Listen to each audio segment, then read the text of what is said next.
Bom, eu sou o professor Sérgio Amadeu e vamos ter mais uma videoaula da disciplina de Ciência, Tecnologia, Sociedade, CTS, desse quadrimestre suplementar de 2020. Então vamos lá.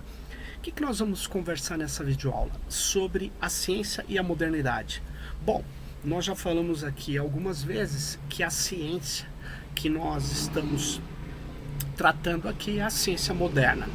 É a ciência que está nas diversas disciplinas da nossa universidade, que está nas grandes indústrias, que está no cotidiano hoje, criando dispositivos tecnológicos e aprendendo com a própria tecnologia para se avançar. Tanto é que a gente fala de complexo científico e tecnológico, né? A ciência moderna, para que a gente consiga compreendê-la bem, é necessário a gente dar uma parada e observar a modernidade. Então, para isso, eu coloquei um texto para vocês. A gente vai ver um capítulo do texto do Zygmunt Bauman. O Zygmunt Bauman escreveu o texto Modernidade e Ambivalência, e nós vamos utilizá-lo como base dessa nossa videoaula. O Zygmunt Bauman, ele é um sociólogo, foi um sociólogo, nasceu na Polônia em 1925. Ele foi perseguido pelas suas convicções ali na Polônia, então ele mudou para a Inglaterra. E no final da década de 60, ele começou a lecionar, dar aulas na Universidade de Leeds.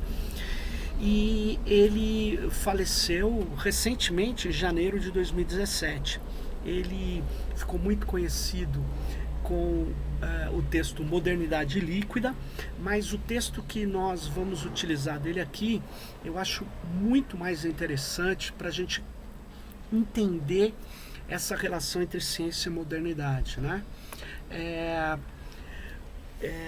Por isso que a gente está usando o Modernidade e Ambivalência. O interesse do Bauman, quando ele começa as suas pesquisas sociais, né, sociológicas, centrava-se na estratificação social, né, no movimento operário, e posteriormente ele caminha para tentar entender a natureza desse período histórico que nós chamamos de modernidade, né? E ele,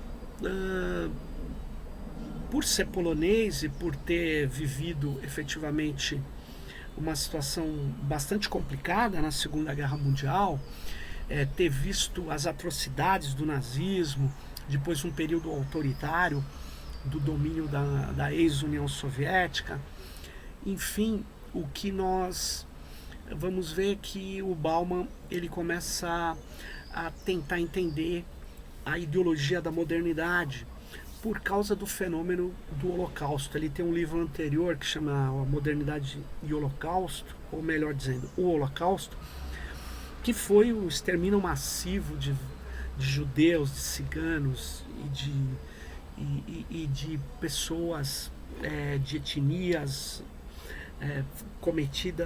praticada pelo nazismo como solução final, né? Um período muito, muito triste da nossa história, e isso chamou muito a atenção do Bauman. Então, a maior mudança, portanto, da obra do Bauman vai ocorrer no final dos anos de 1980, com a publicação dessa trilogia de livros, né? Ele primeiro publica o Legisladores e Intérpretes, depois ele publica a Modernidade e Holocausto, e depois Modernidade e Ambivalência. E ele, com isso, se tornou um grande crítico da modernidade, e passou depois a ser considerado um autor também que tinha uma visão meio distópica, pós-moderna, mas nós não vamos chegar até lá. O nosso interesse aqui é trabalhar a questão da modernidade em si, depois relacioná-la com a ciência. No livro Holocausto, Bauman traz uma tese central que é muito importante aqui para a gente. A ideia de que o extermínio em massa dos judeus não foi nenhum lapso acidental, não foi um ponto fora da curva dentro da barbárie racional, mas foi uma consequência lógica, possível, da civilização moderna e da crença na engenharia social em grande escala. Nós vamos chegar lá, né? Vamos começar a tentar compreender o argumento do Bauman. O Bauman, ao defender a modernidade líquida, ele refere-se a um processo pelo qual o indivíduo tem que passar a fim de participar de uma sociedade cada vez mais global, sem identidade fixa, cada vez mais maleável, mutável, volúvel. E essa identidade tem que ser inventada, criada, moldada às máscaras de sobrevivência, né? Mas é muito curioso que ele depois cria essa percepção que é mais do que nós estaríamos vivendo no final do século XX, início do século XXI. Mas vamos entrar na obra dele que nos interessa aqui mesmo, que é o texto Modernidade e Ambivalência. Em especial, o capítulo que se chama A Busca da Ordem, que eu pedi para vocês lerem com calma, né? Então, ali, a ambivalência é preciso que seja definida, né? Então o Bauman vai trabalhar com esse conceito antes de falar efetivamente da modernidade. O que é ambivalência, né? Ambivalência é, vamos dizer assim, a possibilidade de conferir a um objeto, um evento, mais de uma categoria, né? É uma desordem específica da linguagem, uma falha da função nomeadora, segregadora, que a linguagem deve desempenhar. Ele fala isso na página 9 do texto que eu passei para vocês. Ou seja, a ambivalência permite, por exemplo, que você tenha várias interpretações de uma única palavra, né? Então, você tenha algo que permita que sirva a vários senhores, né? A vários interesses. Isso é ambivalência. É muito comum você ouvir que uma faca ela é um utensílio de cozinha, mas ela tem uma ambivalência. Ela pode ser uma arma também, ela pode servir para alimentar ou para ferir, né? Então é interessante você ver a questão da ambivalência, né? No entanto, o que o Bauman vai discutir é que a ambivalência não é um produto de uma patologia da linguagem ou do discurso, né? Não é uma doença. É, antes de mais nada, um aspecto normal da prática linguística. Decorre de uma das funções principais da linguagem, que é o de nomear e classificar as coisas, né? Você tem... É interessante você saber que não existem determinadas palavras em todas as línguas, né? Por uma série de motivos históricos, por não existir a necessidade de classificar aquele fenômeno, objeto, que não era muito comum naquela cultura, e portanto aquela linguagem não vai ter uma palavra para nomear aquilo. E uma vez que você nomeia aquilo, você desnomeia as outras coisas, ou seja, você diz que aquilo que você nomeou não as demais coisas e fatos que podem ter outros nomes também. Então você passa a classificar. Classificar significa separar, segregar. Classificar é dar ao mundo das estruturas, né? Você manipular suas probabilidades, tornar determinados fenômenos mais prováveis que outros, né? Limitar determinadas causas, né? Enfim, Classificar é estruturar, é dar uma certa ordem, né? Para coisas, para fatos, para aquilo que nós olhamos ou aquilo que faz parte do nosso cotidiano. Classificar, portanto, consiste no ato de incluir e de excluir. Quando você define o que é um livro, por exemplo, ó, o livro é isso, né? Tá aqui um livro. Esse livro, ele pode ser diferente. Esse aqui é um outro livro. Então você tem uma definição do que é livro, mas você pode, uma vez que você classifica isso, você vai excluir tudo aquilo que não está nessa definição. É nesse sentido que o nomeador divide o mundo em entidades que respondem pelo nome e outras que não respondem por aquele nome, né? Portanto, a ambivalência, ela, para o Bauman, ela vai existir, ela vai surgir como um subproduto desse trabalho de classificação. E ele cada vez mais vai gerar um maior esforço classificatório para reduzir essa ambivalência, né? Ela, para o Bauman, embora nascida do impulso de nomear, classificar, a ambivalência só pode ser combatida com uma nomeação ainda mais exata, né? E classes definidas de modo mais preciso ainda. Então essas operações elas farão demandas ainda mais exigentes, né? E a descontinuidade dessa transparência do mundo, ela vai dar ainda mais lugar à ambiguidade, ao invés da não ambiguidade, né? Isso é curioso. A luta contra a ambivalência é, portanto, também autodestrutiva. Ela é tão autodestrutiva quanto autopropulsora, né? Ele fala isso na página 11. Por quê? Aí que está o ponto. Dentre a multiplicidade de tarefas impossíveis que a modernidade se atribuiu e que fizeram dela o que é, sobressai a tarefa da ordem, o ordenamento como tarefa, né?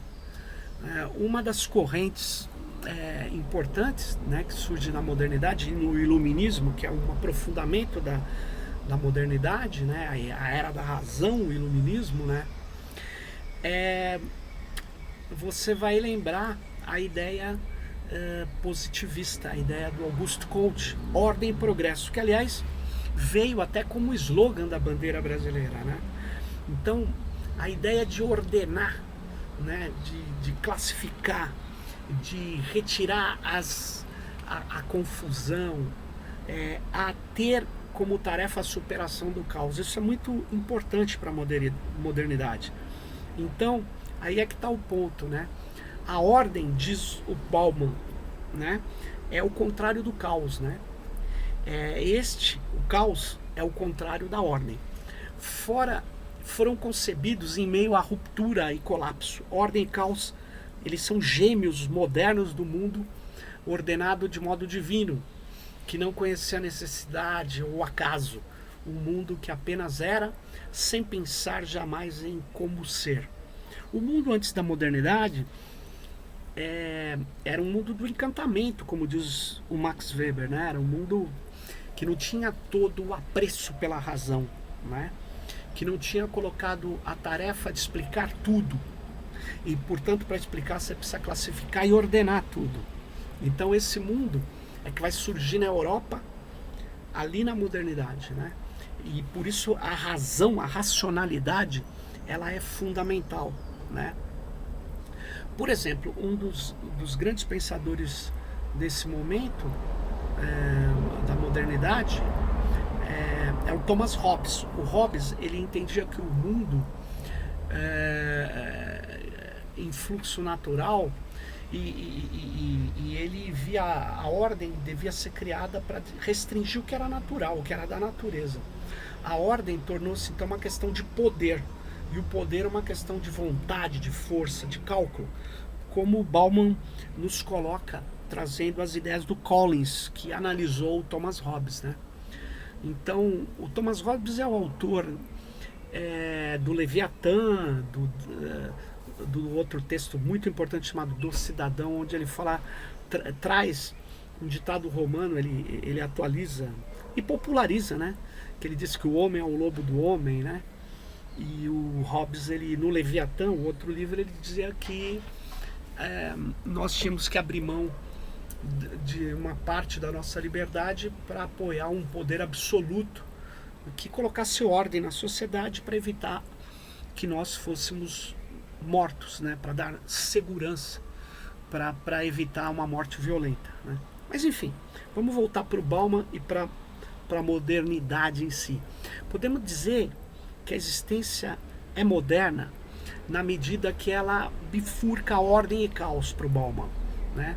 É uma luta da determinação contra a ambiguidade, da precisão semântica contra a ambivalência, da transparência contra a obscuridade, da clareza contra a confusão. Esse é o projeto da modernidade, né? E é um projeto de conhecer, de classificar, conhecer, ordenar, para dominar. É um projeto de poder do homem sobre a natureza, né? O outro da ordem, né, aquilo que não é o ordenamento, é a incerteza. Essa fonte e arquétipo do medo. A indefinibilidade, incoerência, incongruência, incompatibilidade, ilogicidade, irracionalidade, ambiguidade, confusão, incapacidade de decidir, ambivalência. Isso está num terreno considerado da incerteza. Então, aí é que está, né?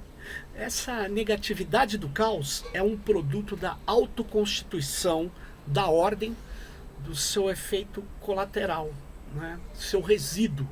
No entanto, condição sine qua non, condição indispensável da sua possibilidade. Sem a negatividade do caos não há positividade da ordem. Sem caos não há ordem. A ordem brota, né, da confusão, do caos. A existência pura, livre de intervenção, a existência não ordenada ou à margem da existência ordenada torna-se agora a natureza. Olha que interessante. Por isso que é um projeto moderno separar o humano da natureza, né? Isso é muito curioso. Você pega estudos ambientalistas mais contemporâneos, com uma visão que superou essa ideia de separação homem-natureza, mostrava inclusive que tinha áreas onde a preservação era dada junto com os humanos, né? Comunidades tradicionais. Você pega o Parque Yellowstone, né? Onde tem um personagem, o Zé Colmeia. O Parque Yellowstone, ele existe, ele é real nos Estados Unidos, e de lá foram tiradas todas as populações tradicionais. Então era assim, era como se a natureza ela não pudesse conviver com o humano. O humano é uma coisa, a natureza é outra, como se o humano não fosse parte integrante da natureza. O que gerou o industrialismo, as visões da modernidade geraram essa degradação ambiental que nós temos, né? Exatamente por causa dessas separações que foram criadas lá atrás. A intolerância é uma prática, portanto, é uma inclinação natural dessa modernidade, né? A construção da ordem coloca os limites à incorporação e à admissão, né?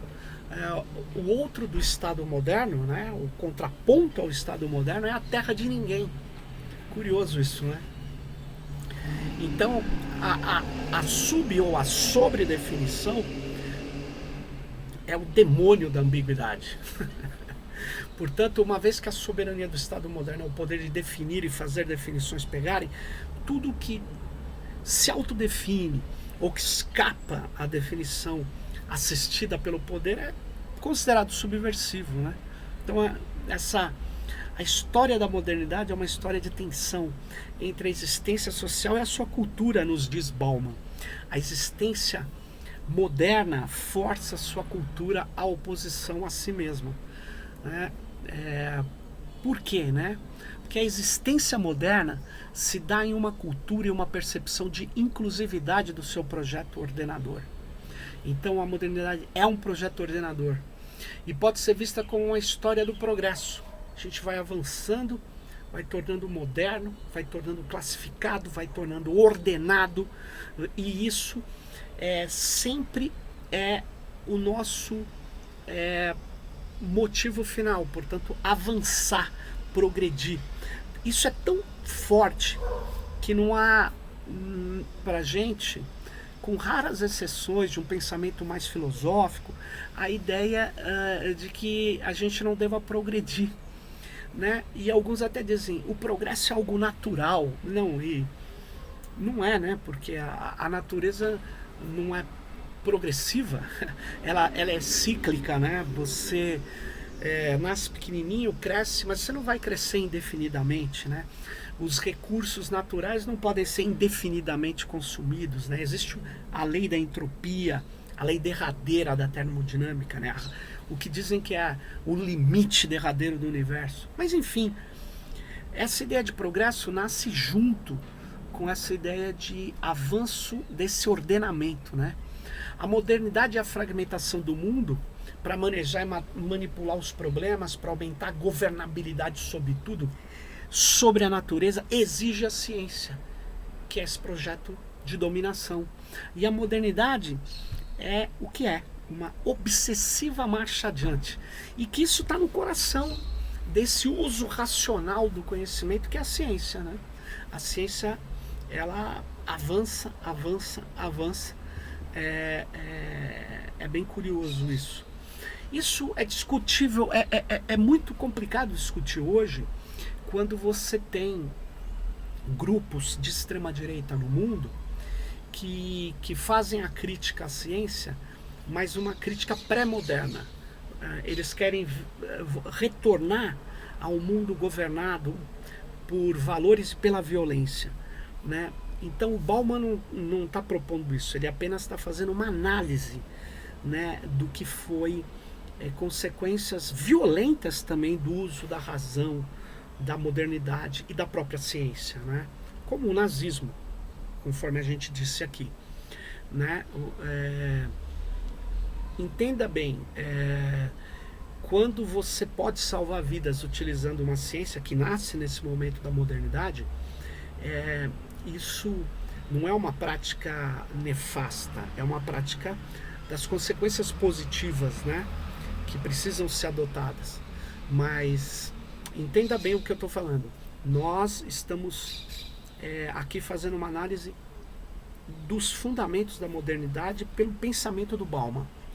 E isso não pode ser confundido com esse negacionismo que tem hoje, que eu já me reportei aqui, né, na nossa primeira aula. Mas vamos continuar aqui. Então, o projeto moderno, ele é muito ambicioso, né? Ele estabeleceu, segundo Bauman, uma tarefa impossível, que significa não amar o futuro, mas desvalorizar o presente. Não ser o que devia ser é o pecado original, ele diz, o Bauman, né, irredimível do presente. O presente está sempre querendo, né? O que o torna feio, abominável, insuportável. O presente, ele vai criando um ritmo e vai se tornando, a partir desse progresso constante, sempre obsoleto. A modernidade, portanto, orgulha-se da fragmentação do mundo como sua força maior de realização. A fragmentação é a fonte primária da sua força. O mundo se desintegra pela ciência, que vai simplificar, ordenar, classificar, né? E vai tornar, portanto, assim o mundo governável. Os problemas são criados pela resolução de novos problemas. Novas áreas de caos são geradas e a atividade ordenadora reaparece e se impõe. O progresso, portanto, ele vai consistir antes e, sobretudo, na obsolescência das soluções de ontem. A modernidade, portanto, ela quer ordem, ela tem um horror à mistura, ao incerto, ao assimétrico. Ela odeia o anormal. A anormalidade, por exemplo, pode ser considerada uma doença. A geometria é o arquétipo da mente moderna. A gente até viu Descartes, né, o Descartes ele constrói sua lógica cartesiana, né, que é bastante geométrica, né, bastante exata, bastante retilínea, né, bastante precisa. Bauman, portanto, ele examina os elementos do projeto moderno, né, ambições legislativas de uma razão filosófica. Legislar não é sobre homens no parlamento, é legislar, primeiro, usar a ciência para encontrar as leis da natureza e poder, portanto, dominar essa natureza. São ambições estatais de jardinagem, ambições ordenadoras de ciências aplicadas. E essa é a ideia que ele nos traz. Como ver o fenômeno do nazismo, se não uma sociedade que funciona ordenadamente, toda precisa, toda organizada, que tem pavor à indeterminação, à desordem. Esse era uma das dos grandes cultos do nazismo, né? Então ele usa a ciência numa das suas possibilidades, que é servir a um estado jardineiro que tira a erva daninha e que deixa só a pureza, tudo organizado, tudo. O belo seria a ordem. A ordem é sinônimo de belo.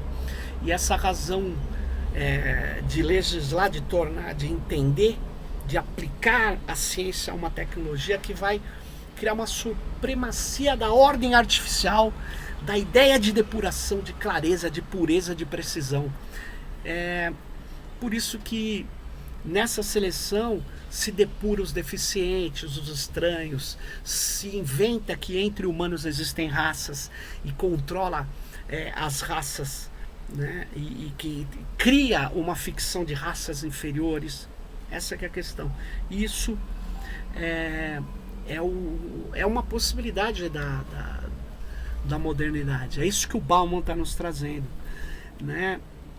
Isso não foi um ponto fora da curva. A ideia que tudo evolui, que existe uma linha que liga o atrasado ao avançado, que é a base de você falar, tem sociedades primitivas, é essa linha, como se todo mundo tivesse que trilhar o mesmo caminho e que tudo fosse necessariamente jogado a um progresso. Tudo pode ser melhorado, ampliado, tudo. Então vivemos essa utopia do progresso, dessa supremacia da razão e esse projeto científico de dominação da natureza. Bom, a ciência moderna é muito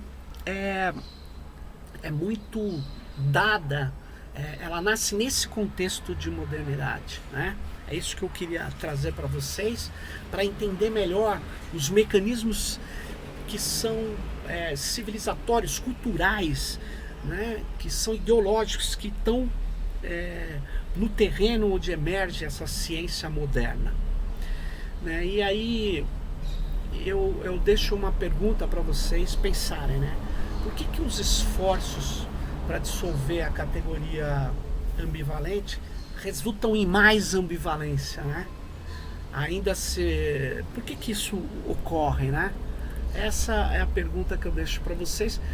E vocês pensarem em exemplos de ambivalências que estão no nosso cotidiano, na nossa linguagem, no nosso dia a dia e na ciência que a gente produz e na ciência que grandes pesquisadores produzem. Vamos pensar nisso. Até a próxima. É isso aí, pessoal.